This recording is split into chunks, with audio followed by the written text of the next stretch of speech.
Então, Matheus, estamos aí para mais um bate-papo e dessa vez a gente vai falar sobre se o líder ser empático demais é uma coisa ruim. Então, geralmente a gente associa empatia como uma característica boa nas pessoas. Só que se o líder às vezes é empático demais, ele falha numa das principais funções que o líder deve ter, que é confrontar pessoas.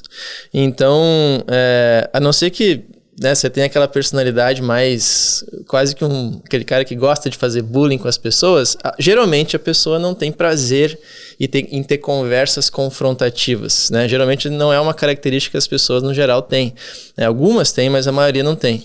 E aí surge a questão, eu ser empático demais, né? Sentir a dor e o desconforto do outro quando eu estou conversando com ele, perceber que eu estou causando desconforto na outra pessoa quando eu estou confrontando, né? Que normalmente é algo bom.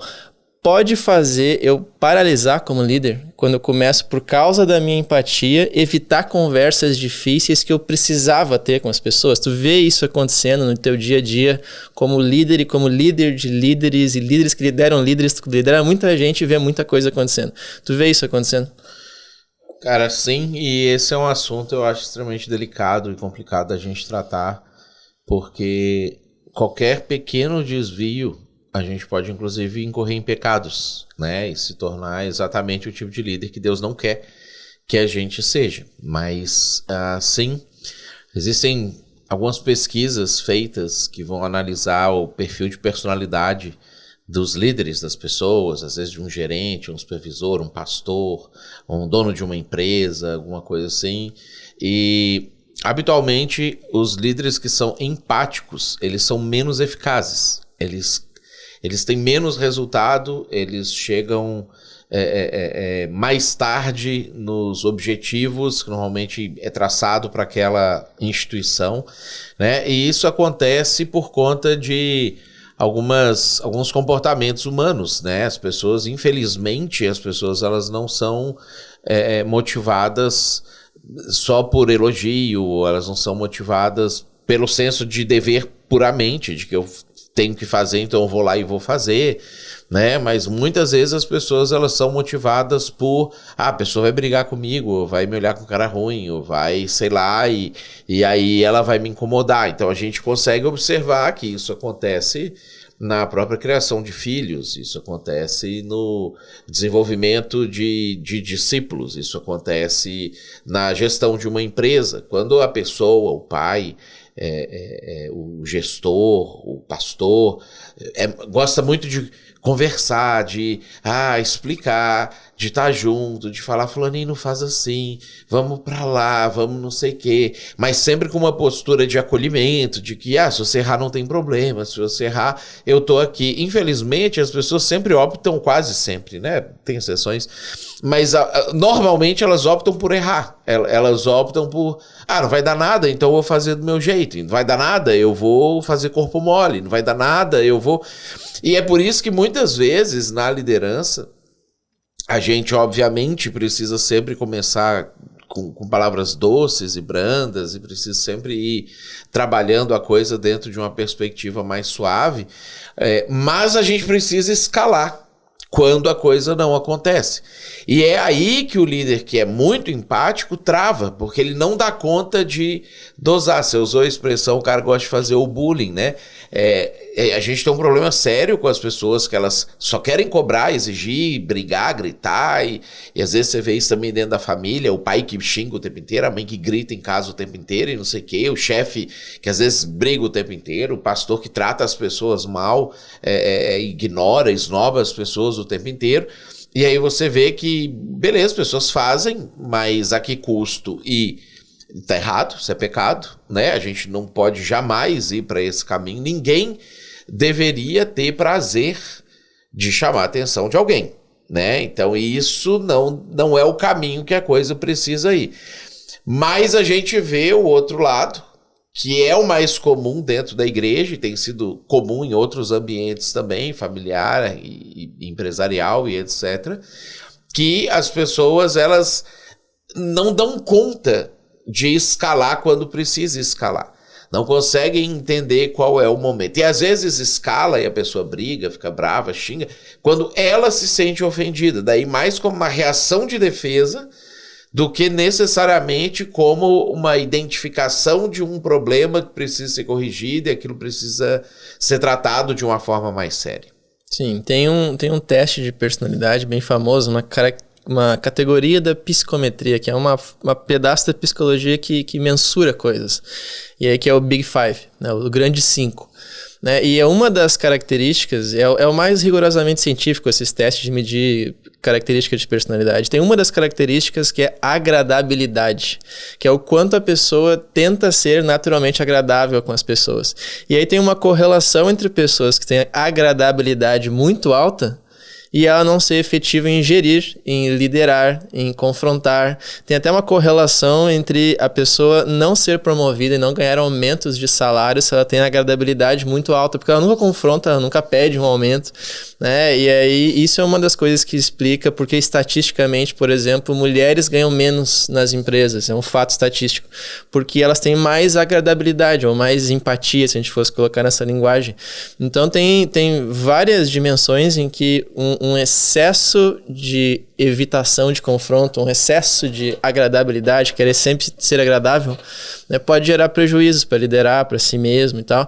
E aí, para alguém que está assistindo a gente e que quer saber se eu sou assim ou não sou, né, se eu sou o líder empático demais ou não sou, passa para nós um retrato do que é um líder empático demais. Onde que ele trava, em que tipo de situações ele acaba se metendo por ser empático demais. Como é que a gente pintaria esse líder? Eu vejo que o líder empático demais, uma forma da pessoa se autoanalisar, né? A principal característica escancarada disso é a procrastinação em confrontos. Então, o líder ele já identificou que existe um problema, ele já identificou que uma correção precisa ser feita. Às vezes ele já teve uma conversa tranquila com aquela pessoa dentro de algum nível e ele já sabe que não adianta mais simplesmente falar o que precisa acontecer, ele vai precisar corrigir ou confrontar. Às vezes ele, né, no contexto de igreja, sabe de um pecado que a pessoa está cometendo e ele precisa falar. Ele começa a procrastinar. Então, uma coisa é eu não tenho prazer em ter esse tipo de conversa, outra coisa é eu não tolero ter esse tipo de conversa. Então a pessoa, sei lá, sente um embrulho no estômago, a pessoa sua frio, a pessoa marca e desmarca, a pessoa pensa assim, vou colocar lá pro mês que vem esse negócio, vai que resolve sozinho. A pessoa, às vezes, tenta achar outras pessoas para poder tocar naquele assunto e falar sobre aquilo com alguém, de uma certa forma, delegar aquela responsabilidade. Eu acho que esse é a grande característica que você consegue observar, né, e fazer uma autoanálise a partir disso. A partir disso, a gente vai tendo, pintar o quadro, né, como você colocou, a gente vai tendo algumas situações como é um líder que não consegue fazer com que a equipe chegue lá, é um líder que perde outros membros da equipe, porque as pessoas que estão dentro de uma equipe, elas também enxergam o problema que uma pessoa às vezes está causando, uma pessoa está trazendo, ou está tendo, e as pessoas ficam naquela assim, mas ninguém vai fazer nada, mas o líder não vai fazer nada, né? Mas ele não vai tomar providência, ele não vai conversar com a pessoa, ele não vai tirar essa pessoa daqui, ou não vai, sei lá, colocar essa pessoa no eixo, as pessoas vão ficando angustiadas, porque elas também já perceberam aquela situação, e aí a tendência é que o líder começa a perder a moral com os outros que, em tese, até então não estavam fazendo nada errado. Começam a surgir outras pessoas fazendo coisas erradas dentro da equipe, naquele pensamento de que, se não dá nada, eu também vou parar de me esforçar, eu também não vou fazer, eu também não vou fazer o que precisa ser feito no prazo, eu também não vou, sei lá, me comprometer acima do que é o meu prazer pessoal. Então, ele perde... as pessoas boas da equipe também começam a se perder, vai perdendo a capacidade de alcançar os objetivos, começa a ser visto como alguém que pode ser passado para trás, que não tem problema, como alguém bobo, como alguém que isso nunca dá nada, nunca fica bravo, nunca se irrita, nunca... E às vezes por dentro a pessoa está irritada, né? O líder está com raiva, está irritado, mas ele não dá conta de dar vazão a isso pelo medo de como o confronto pode se desenvolver, como que a pessoa vai, sei lá, ficar chateada com ele. E aí consequentemente, a igreja perde, a equipe perde, o projeto perde, o que precisa acontecer perde por conta das dificuldades. Sim, então tu trouxe uma questão interessante aí também, que é a questão que o líder que não confronta, mas está vendo o negócio estando errado, ele sente raiva internamente. E às vezes o líder que não confronta, ele não confronta porque ele não sabe como corretamente dar vazão e dosar essa raiva. Então ele tem talvez o medo de não ser um otário e de não ser agressivo demais. E aí, pela insegurança de como vai fazer, ele não sabe fazer, né? Como é que ele dosa. Então, como é que eu consigo diferir, né? O que é eu ser agressivo demais, ser um otário, dar vazão errado para minha raiva, e o que é eu dar vazão do jeito correto para indignação quando eu vejo uma coisa não acontecendo? Eu acho que dar vazão do jeito errado é quando ofende, né? Então, nada justifica ofensa, em hipótese nenhuma a gente pode ofender uma pessoa, você nunca deve chamar a pessoa de e xingar ela, trazer alguma coisa. Sempre as falas, as correções, mesmo quando são falas duras, elas precisam ser relacionadas com as coisas, com o que foi feito e não contra quem foi feito, né? Então, não importa o que aconteça, a gente respeita as pessoas, elas são seres humanos, por si só isso já demanda respeito da parte delas. Eu acho que essa coisa do ser agressivo demais vai ser o tom de voz, né? Você não vai usar um tom de voz que menospreze a pessoa, que assuste a pessoa, gere medo na pessoa. O objetivo não é gerar medo, que as pessoas passem a ter medo de você e fique apreensivo sempre que você chega perto ou manda uma mensagem, já vai me xingar, já vai ter alguma coisa assim, não sei o que às vezes acontece. Né? Então não é esse o objetivo, porque o propósito é que as pessoas elas respeitem, elas tenham aquela admiração, aquele senso de, cara, nós estamos fazendo uma coisa séria, o meu líder leva isso aqui a sério, eu preciso levar também. Que a pessoa tenha clareza sobre o impacto negativo que a ação dela tem no grupo, no todo daquilo que está acontecendo. Então, a conversa séria, ela precisa ir por esse caminho de demonstrar para a pessoa, olha aqui, a gente combinou isso aqui, você não fez, e porque você não fez, olha tudo que estragou, tudo que não aconteceu, tudo que deixou de avançar, olha como que essas pessoas se sentiram em relação a isso. E a pessoa, ela precisa entender que, eventualmente, uma troca de posição, uma remoção daquela posição, um afastamento por alguma situação, não é uma questão pessoal do tipo, eu não gosto de você.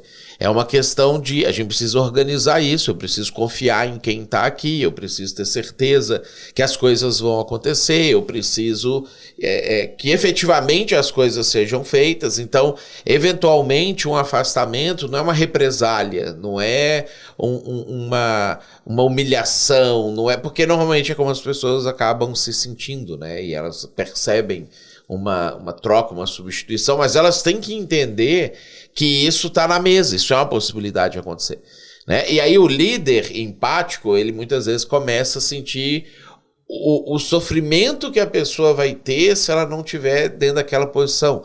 É muito comum dentro de igreja nós vermos situações que o pastor, o líder, às vezes dá algo para a pessoa fazer, ou um cargo, uma função, alguma atividade, para não perder a pessoa. Às vezes a pessoa até chantageia, né? Se eu não fizer isso aqui, eu não vou fazer mais nada também. Aí o pastor pensa, aí a pessoa vai embora, vai sair da igreja, vai acontecer não sei o quê, vai desviar, aí ele vai ficando preocupado. Aí, de repente, quando as pessoas leem esse padrão, é igual criança, as pessoas leem esse padrão no líder, elas começam a usar esse subterfúgio para poder alcançar os objetivos que elas têm. Do mesmo jeito que uma criança que faz uma birra, faz uma pirraça, se o pai atende aquilo que é feito, ela vai continuar fazendo aquilo para sempre, indefinidamente, e o pai vai ter que tolerar uma primeira ação, um primeiro choro, talvez, uma primeira dificuldade maior em lidar com a criança, do mesmo jeito que o pai ali vai ter que aprender a ser firme, resistir, para que a criança entenda, esse não é um caminho, não é uma alternativa para eu conseguir o que eu preciso, isso precisa acontecer dentro do ambiente de liderança também. Então, Matheus, a gente precisa confrontar. E aí tu citou vários momentos de confronto, vários tipos de confronto, uma escalada de confronto, quando as coisas não estão acontecendo como elas eram para acontecer. E aí, o que eu quero te perguntar agora é como a gente vai fazendo esse uso progressivo da força, vamos dizer assim. Tá, eu passei uma tarefa para alguém, meu liderado, né? E aí ele, por uma semana ele fez direitinho, na segunda semana já não fez.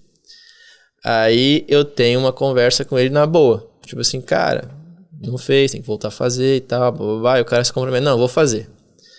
Aí uma semana ele faz direitinho. Aí na segunda semana ele já não faz de novo. A partir dessa segunda conversa, que eu já falei uma vez, como é que eu vou fazendo um aumento gradual de força na dosagem certa? Como é que tu faria isso? Eu acho que você tem que identificar qual que é o nível de autonomia que se espera que aquela pessoa tenha, né? E a maneira como ela vai desenvolver, o impacto que aquela pessoa tem quando ela executa aquilo que ela está fazendo. Então, tem pessoas que elas deixam de fazer, sei lá, por interesse pessoal. Você vê que ela está fazendo em outras áreas da vida, ela deixou de fazer especificamente aquilo ali. Tem pessoas que o estilo delas é fazer sob demanda, né? Então algumas pessoas, não adianta você ter 2 conversas, 3 conversas, 10 conversas, 40 conversas, que sempre, assim que passar aquele período inicial daquela conversa, ela também vai diminuir as atividades dela, as ações dela, aquilo que ela está fazendo e tudo mais. Então o ideal é que você fracione. Isso é importante ter aquela pessoa ali, você vê, tá, quando ela faz é bom, quando ela faz, ela realmente, sei lá, abençoa as pessoas, cuida das pessoas e dá um resultado positivo pro reino de Deus, aquilo que ela está fazendo. Então que você fracione a atividade da pessoa. Então você não vai lá e fala para ela, eu queria que você fizesse, sei lá, que você cuidasse dos podcasts do CEMIB, né? Você vai começar a fracionar para a pessoa a atividade. Você vai falar para ela assim, eu gostaria que na segunda-feira às 9 da manhã você chegasse e você arrumasse isso aqui. Aí ela vai, ok, segunda-feira 9 da manhã eu consigo chegar e fazer isso aqui. Tá, e aí fez. Então agora eu gostaria que você organizasse as luzes e como que elas têm que ser.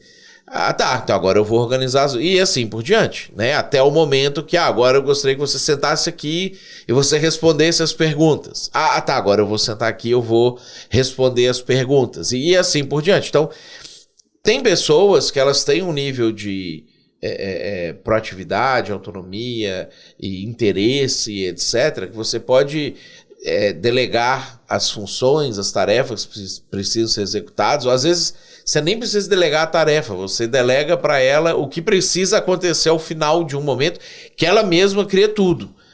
Outras pessoas, elas não criam, mas se você der tudo, elas fazem. Outras pessoas não fazem. Você precisa dar o passo a passo. Então você tem que identificar, mas o que é o grande problema nessa questão específica do líder empático é que você não pode evitar a conversa, você não pode evitar chamar a pessoa e dar o nome certo para aquilo que ela está fazendo. Então, se ela está tendo uma atitude errada, se ela está cometendo um pecado, se ela está sendo desleixada, se ela está brigando com outras pessoas, se ela está azedando o clima da equipe, a ideia é que uma vez que você mapeou o que está acontecendo, você tem que ter a conversa sobre o que está acontecendo. E aí você vai tomando as decisões de, isso aqui é consertável ou não, isso aqui é tolerável ou não, isso aqui eu posso passar a mesma coisa para ela de outra forma ou não. Então você vai mapear esse tipo de coisa. Se a resposta é não, para essas funções não tem o que fazer, aí você tem que tirar a pessoa, você vai ter que conversar com ela e afastar ela daquela função, daquilo que está acontecendo, que quando o líder é empático ele também não quer fazer. Porque ele sabe ou sente muito o sofrimento que aquela pessoa vai ter. E aí entra, eu acho que essa coisa da linha de corte. Porque o nosso desejo, o nosso objetivo Não é que a pessoa que é empática deixe de ser empática. Na verdade, é bom você sentir o que a pessoa sente. Jesus era extremamente empático, extremamente compassivo. Ele chorava, inclusive, em determinadas situações por conta das coisas que estavam acontecendo ali no entorno dele.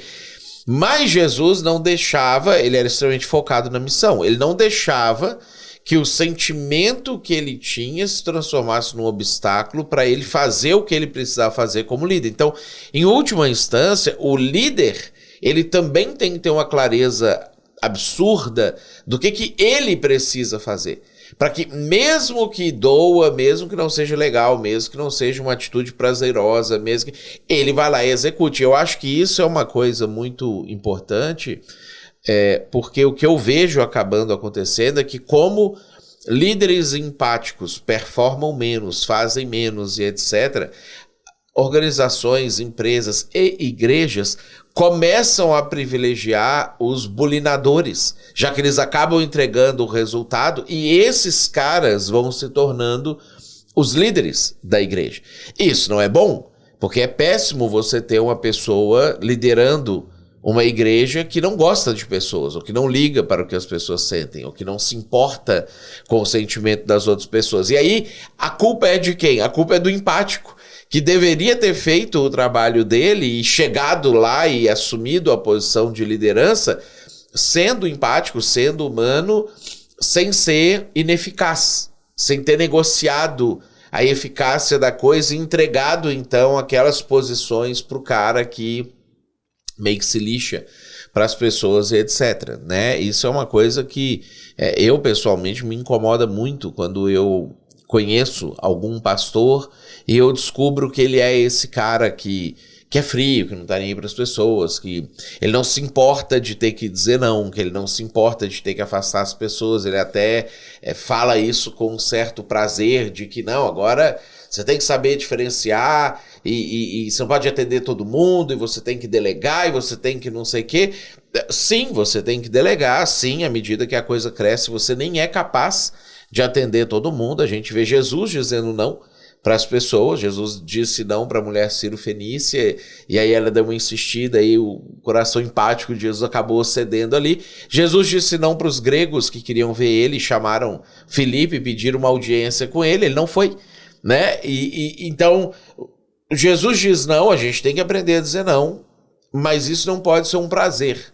Isso não pode ser uma alegria, isso não pode ser uma coisa confortável. Ao mesmo tempo que o líder não deve ser guiado pelo conforto, né? Pelo contrário, ele tem que entender que liderança existe um nível de desconforto, existe um nível de sofrimento, existe um nível de angústia, de, puxa vida, eu gosto daquela pessoa e eu sei que agora ela está pensando mal de mim, eu amo aquela pessoa e eu sei que agora ela está chateada comigo, ela está brava comigo, mas eu não posso negociar o que precisa acontecer em detrimento do que essa pessoa está sentindo. Então, aí volta aquela analogia que tu trouxe lá atrás, a diferença do pai e do amigo.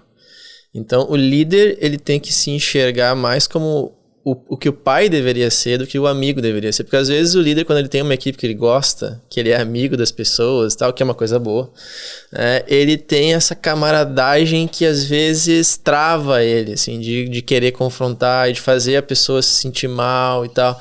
Só que o pai, por exemplo, o pai que tem como foco ser amigo do filho, não vai criar o filho porque ele deveria ser, se tornar, e não vai desenvolver os potenciais da criança.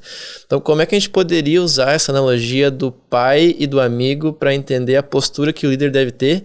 E como é que eu consigo ser um líder pai e ainda assim ser amigo das pessoas, não ser um cara temido? Como é que eu faço isso acontecer? Eu lembro quando eu era criança, em algumas situações, quando eu tava naquela fase da adolescência, assim, meio rebelde, querendo, né, aquela coisa da autonomia, eu quero provar meu valor, mostrar que eu tenho minhas ideias e não sei o quê, aquela coisa lá toda, que às vezes eu fazia alguma coisa, assim, que um pouco que afrontava a minha mãe, e a minha mãe virava pra mim e falava essa frase, ela falava assim, eu não sou a sua amiga, eu sou a sua mãe. E você vai me respeitar, e você vai fazer desse jeito, me punha na linha, eu entrava na linha, ela voltava a me dar carinho, me dar atenção, porque ela era minha mãe, né? Eu acho que essa distinção na cabeça do líder e dos liderados precisa acontecer. O ser humano tende ao desrespeito, né? Então, o pessoal usa expressões como intimidade é uma droga, né? Porque quando não tinha intimidade havia um respeito, um tratamento, não sei o quê. A hora que começa a ter intimidade, as pessoas não respeitam mais, etc. Então, o ser humano tende ao desrespeito, a inclinação do ser humano é para isso.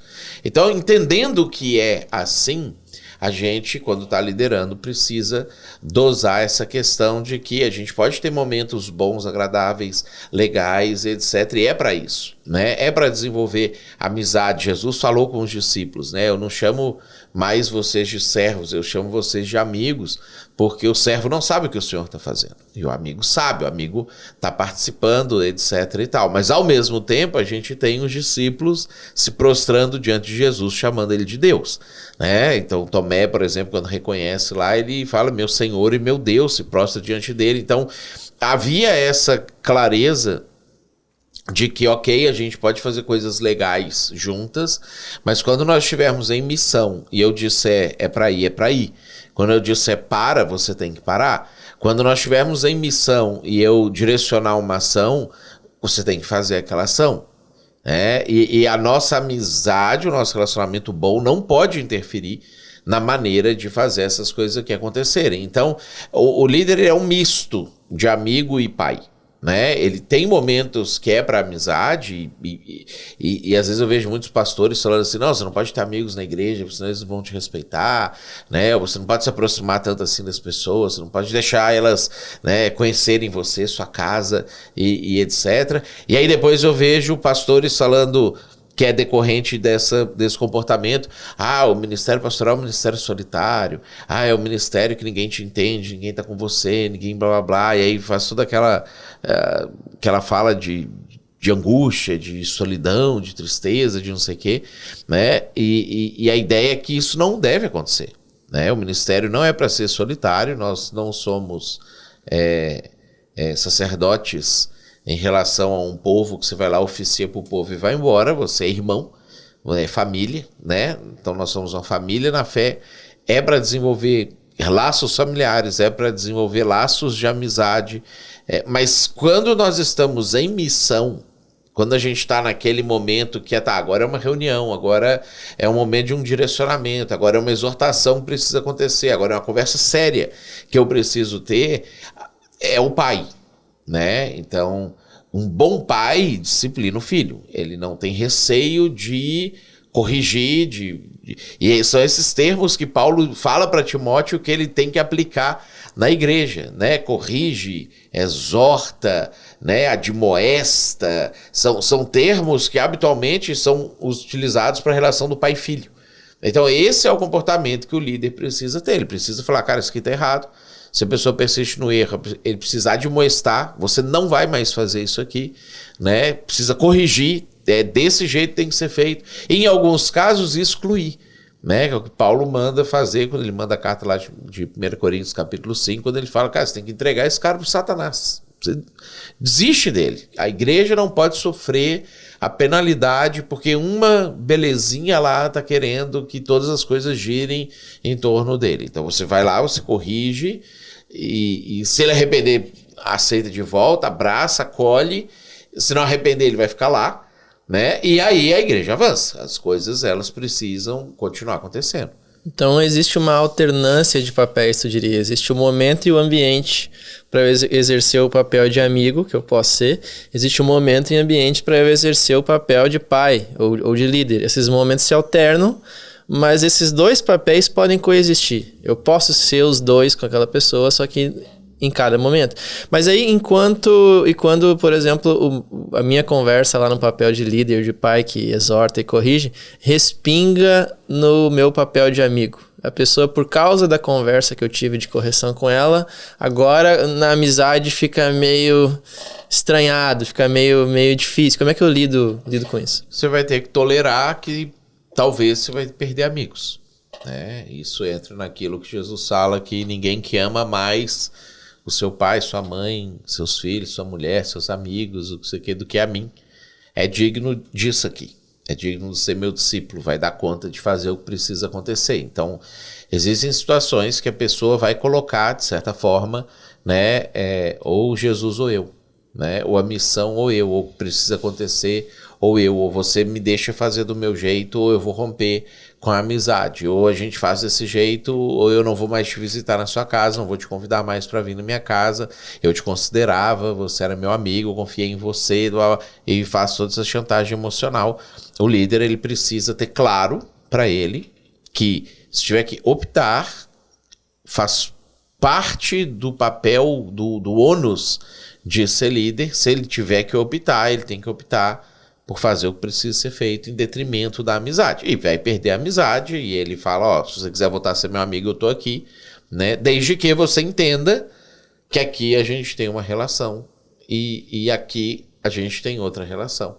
E as coisas não vão poder ser do jeito que tu quer, não por mim, não porque eu sou mal, não porque eu não gosto de você, eu gosto de você, mas porque isso aqui precisa acontecer. Então, isso pro líder muito empático é dolorido, ele sofre, às vezes fisicamente, ele se angustia, ele se deprime, ele perde às vezes o prazer de, sei lá, ir para casa e fazer alguma coisa.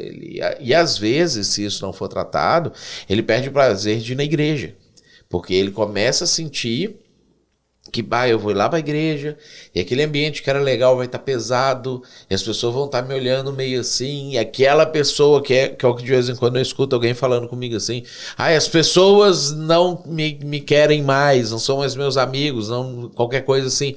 Aí eu pergunto assim, tá, mas as pessoas, quem são as pessoas? Aí ele vai lá e me cita uma pessoa, duas pessoas. Aí eu falo assim, cara, mas sei lá, tem outras 500 pessoas aqui que gostam de ti, e querem você e estão juntos. 2 pessoas estão reclamando, uma pessoa está falando de você, ou te criticando, ou fofocando, alguma coisa assim, mas a pessoa que é muito empática, para ela é o fim do mundo, para ela é tipo assim, cara, uma pessoa é a igreja está fazendo isso, todos estão olhando desse jeito para mim. Então, muitas vezes, o líder empático, ele sofre a ponto de se desgostar, de continuar na liderança, de começar a sofrer, tem ansiedade, palpita o coração e não sei o quê, porque ele tem um sentimento de desconforto profundo, né? E isso vai, obviamente, gerar problema na liderança dele. Uhum. E aí uma pergunta mais pessoal, Matheus. Tu já sentiu isso?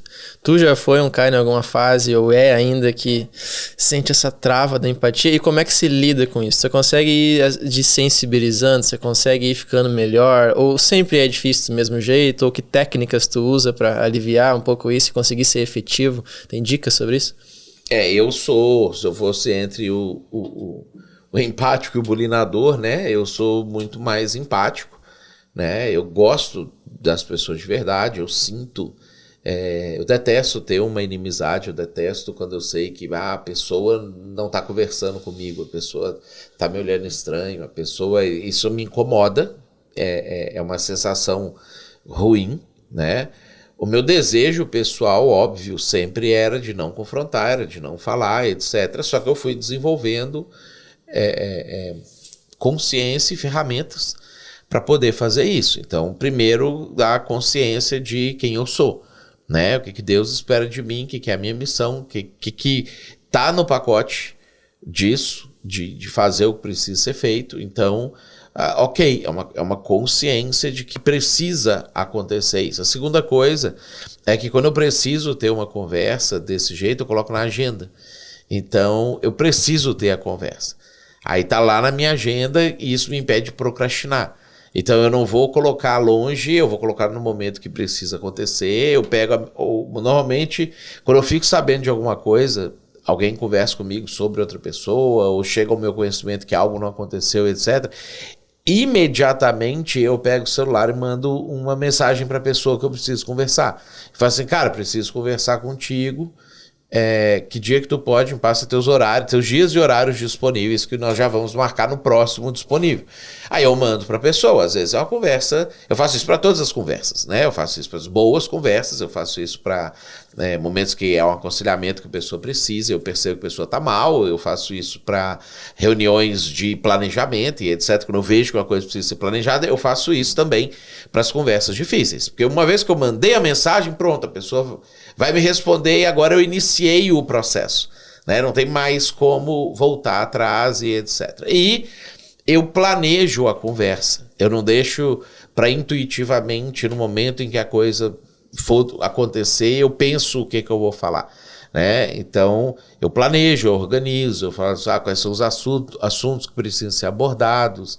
Em alguns casos, eu chego a fazer uma pauta da conversa, para eu ter certeza, no momento que eu estou muito racional, para eu ter certeza que eu não vou deixar nenhum fato escapar, porque eu comecei, sei lá, a ficar com dó da pessoa que estava ali na minha frente e ficou triste, ou chorou, ela teve algum tipo de coisa. É óbvio que durante a conversa eu vou conversar com a pessoa com carinho, com amor, com jeito, pausando, alongando as vogais, falando com calma e etc. e tudo mais, mas eu vou conversar, né? E eu não vou maquiar o nome das coisas, eu não vou fingir que um pecado foi talvez você esqueceu de fazer alguma coisa que não, isso que é pecado, cara, isso aqui não pode ser assim, tá errado isso aqui, a gente precisa avançar.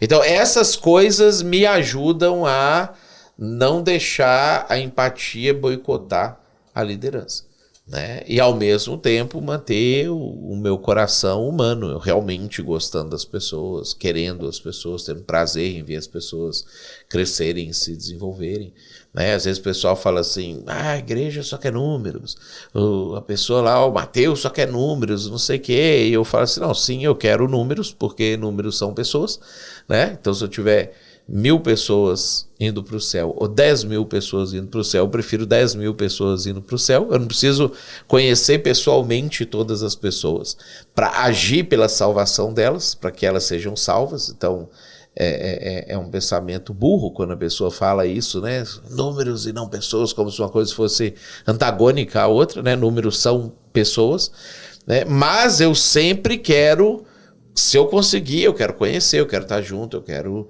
conviver com a pessoa, eu quero de alguma maneira gerar algum tipo de proximidade com a pessoa. Então, isso me ajuda a não me perder na questão da pessoalidade e, ao mesmo tempo, me ajuda a não procrastinar por conta da empatia.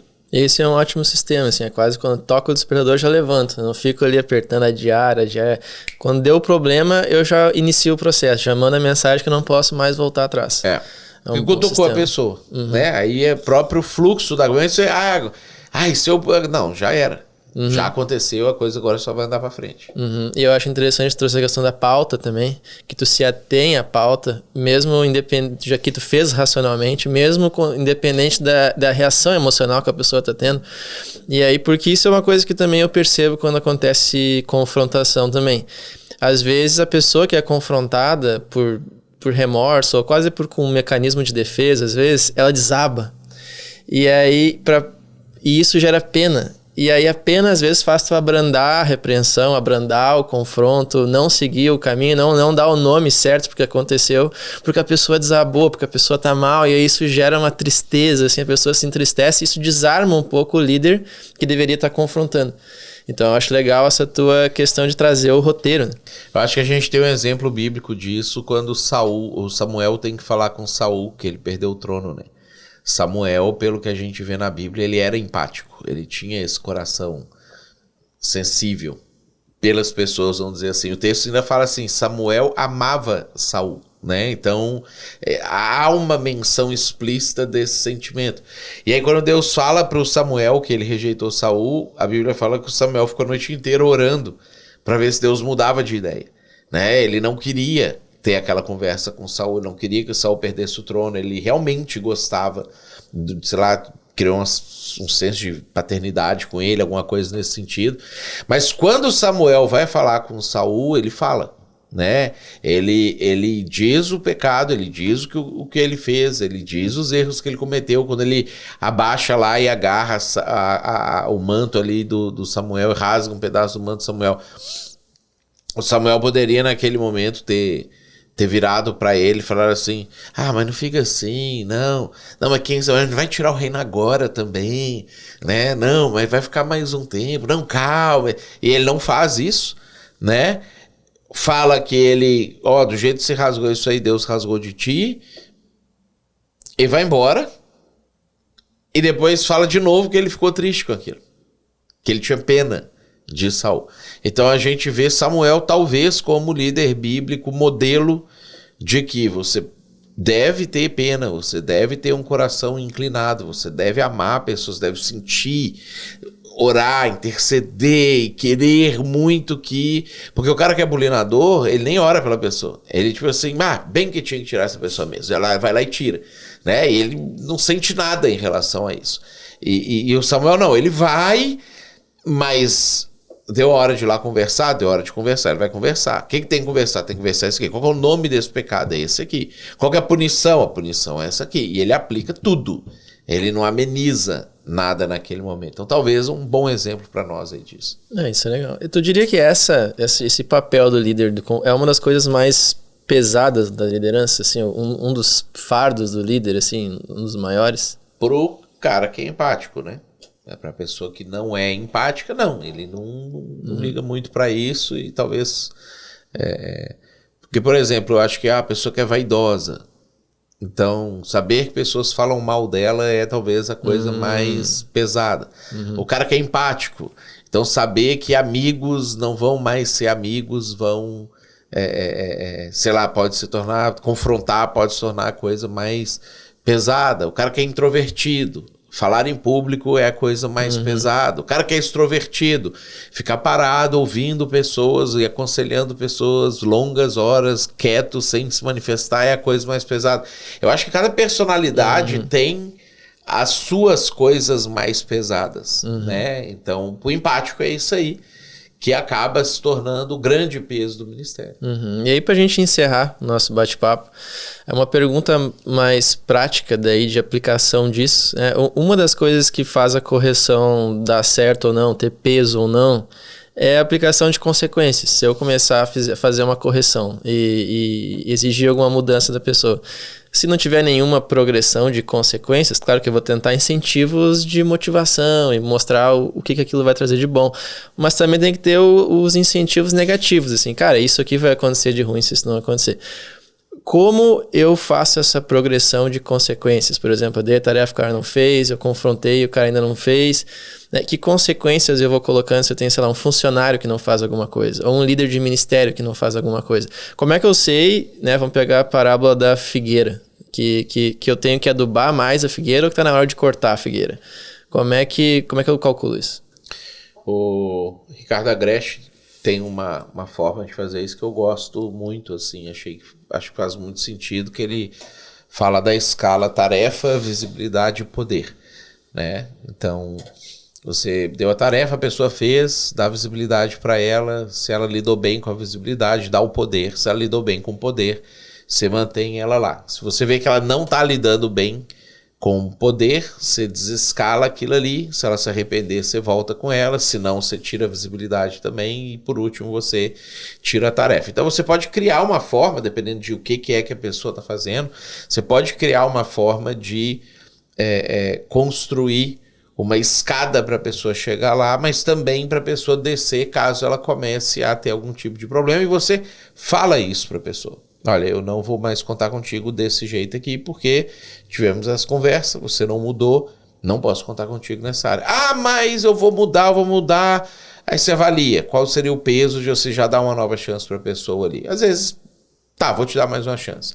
A pessoa não mudou, então eu vou precisar não posso contar contigo nessa questão aqui, né? E efetivamente aplicar. Então todas as ações, elas podem ter uma ação de escalada e uma ação de desescalada para você progressivamente ir lidando com a pessoa e testando. Se a hora que a pessoa perde, se ela sente a ponto de mudar de verdade. Então, daqui a pouco ela vai acostumar com essa nova condição também e vai ficar, que às vezes acontece, vai desescalar até parar de fazer tudo. Né? E para o cara que é empático é bom também, porque não é um corte violento, né? Você está minimizando a ação da pessoa, a importância da pessoa, e também está se preparando, que se efetivamente ela acabar saindo mesmo, você se preparou para tirar essa pessoa e ter outra pessoa no lugar e as coisas acontecerem. Top.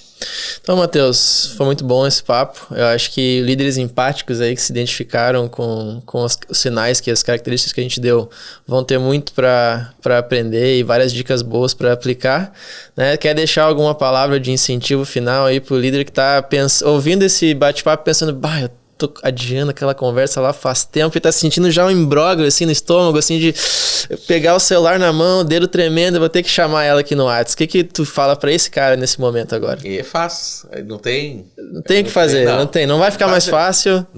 Não vai ficar mais fácil, você não vai acostumar. Espero até que não acostumem, porque se acostumar é que tá virando um sociopata, né? Não liga mais pra nada nem ninguém. Ou pessoas, cuidado para não amargurar, né? Às vezes a pessoa ela vai se sentindo tanto que ela daí fica amargurada com isso, ressentida, começa a ter aquele sentimento de não vale a pena lidar com as pessoas, etc. Então, cuidar do coração é importante nesse sentido também, né? E só faz, né? Tem que fazer. Ou então, chama alguém para assumir essa posição, você vira um auxiliar e coloca um líder no seu lugar que faça, né? Então, seja honesto, se não der conta de jeito nenhum, mas não fica travando a coisa de acontecer. Perfeito, Matheus. Obrigado mais uma vez. Valeu. E até a próxima. Até a próxima. Então tá, ficou top, hein? Dá um interromper gravações aí.